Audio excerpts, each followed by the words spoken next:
कि सेहतमंद मोमिन लागर और कमज़ोर बीमार मोमिन से बहुत अफसल दर्जे पे है।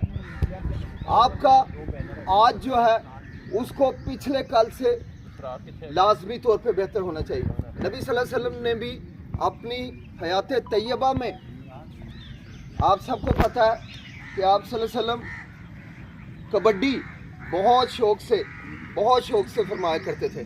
तो सेहत की इम्पोर्टेंस के लिए अल्लाह सुब्हानहू तआला ने अपने सबसे बड़े और अजीम रुतबे वाले नबी सल्लल्लाहु अलैहि वसल्लम को भी इस अमल से गुजारा। और इसके बाद सब साथियों से मैं रिक्वेस्ट करूंगा कि एक मरतबा नबी सल्लल्लाहु अलैहि वसल्लम पे दुरूद पाक भेजना, दुरूद इब्राहिमी सब साथी पढ़ लीजिए। अल्लाह